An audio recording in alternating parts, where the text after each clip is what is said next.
Bien, vamos entonces a continuar y en este caso vamos a analizar la tabla que habíamos visto en donde se vincula la violencia física ejercida contra la mujer, en el caso de las mujeres casadas, en el Ecuador, con el área de residencia urbano y rural. Ambas son variables dicotómicas. La tabla es una tabla de 4x4 y aquí tenemos en las celdas, en cada una de las celdas, el número de observaciones. Esta es una muestra muy grande que ha realizado el INEC hace algunos años sobre violencia contra la mujer, que tiene 17.211 observaciones y como ven ustedes, aquí tenemos los resultados de, por ejemplo, el número de mujeres urbanas casadas que no ha sufrido violencia, que sí ha ejercido violencia, y lo mismo para el caso de las mujeres rurales. Y en las últimas columnas y filas tenemos los totales. Bueno, el primer paso, estos son los datos reales.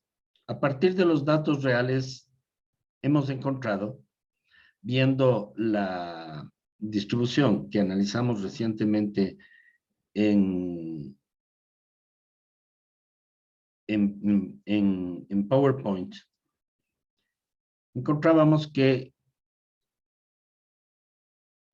el porcentaje de mujeres que sí ha sufrido violencia en el área rural es del 28%, mientras que en el área urbana es del 21%. Hay una diferencia más o menos de 7% entre las dos. La pregunta es si esa diferencia de 7% es atribuible al muestreo o representa en realidad algo diferente entre las áreas urbanas y rurales de la población del Ecuador. Bien, entonces, volviendo a nuestro ejemplo, lo que primero tenemos que crear es una tabla de lo que habría ocurrido en el caso de la hipótesis nula. ¿Qué significa la hipótesis nula? Básicamente que las proporciones son las mismas. Ahora, el cuadro de proporciones está acá abajo. Entonces, nosotros encontramos que en la muestra total, es decir, en los totales que están aquí abajo, en la última fila, el 76% de las mujeres casadas no sufrió violencia y el 24% sí sufrió, en números redondos. Entonces, si no hay ninguna asociación entre las áreas rural y urbana, tendríamos que esta misma proporción, 76 no, 24 sí, se daría para el área rural y para el área urbana. Y hemos hecho un cálculo utilizando el Excel con algunas fórmulas que ustedes pueden recibir y analizar en detalle en el momento en que reciban estos archivos. Ustedes pueden ver que esta sería la hipótesis nula. Es decir, en este caso, del total de 6.231 casos en el área rural, el 76%, que equivale exactamente a 4.747.01, no ha sufrido violencia y el 24% sí la ha sufrido, 1.484 aproximadamente casos. Lo mismo para el área urbana. Entonces tenemos la distribución de casos en la hipótesis nula y la distribución de casos en la realidad. Entonces, lo que queremos es sacar algún estimador que nos dé la magnitud relativa de estas diferencias. El primer paso es establecer la magnitud absoluta de las diferencias y elevarlas al cuadrado. ¿Qué es lo que hacemos aquí? Aquí tenemos la fórmula. ¿Qué es lo que hacemos en esta fórmula? Básicamente lo que hacemos es tomar el dato real, restarle el dato de la hipótesis nula con lo que tenemos la diferencia entre lo observado y la hipótesis nula, para que estas diferencias no se anulen entre sí por tener distintos signos, las elevamos al cuadrado y tenemos el cuadrado de las diferencias para cada celda. ¿Sí?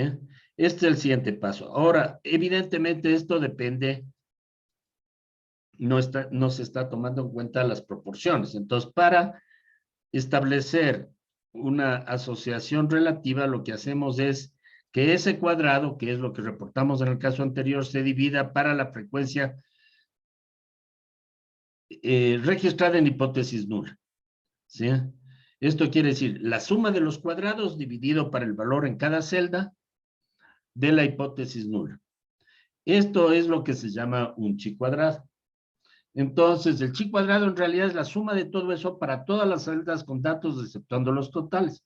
Es decir, sumamos estas 4 celdas, en este caso, las diferencias al cuadrado dividido para el valor esperado.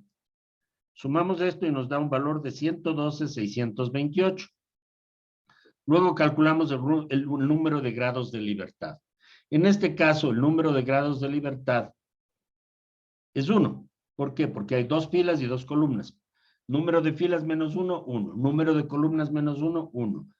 Número de filas menos 1 multiplicado por número de columnas menos 1, 1 por 1 me da 1.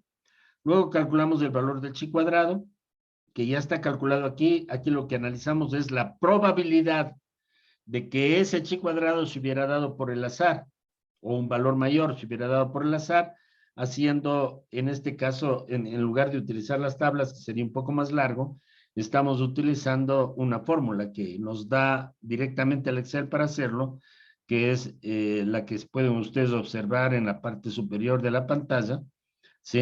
Donde les piden el valor numérico del chi cuadrado que está aquí, les piden el número de grados de libertad, les dicen que no es acumulativa, y una vez que hacen eso, obtienen el resultado, que es 1.31, en este caso, por 10 a la menos 26, o sea, en la práctica 0. Obviamente 0 es mucho menor que 0.05. Por consiguiente, en este caso, rechazamos la hipótesis nula y aceptamos la hipótesis alternativa. Bueno, la buena noticia es que esto no es necesario que hagan en cada caso, en cada tabla, porque si simplemente ustedes le piden al SPSS que haga el cruce de variables con crosstabs o con tablas de contingencia, en forma adicional le pueden pedir que haga la prueba chi cuadrado y obtienen prácticamente los mismos resultados aquí.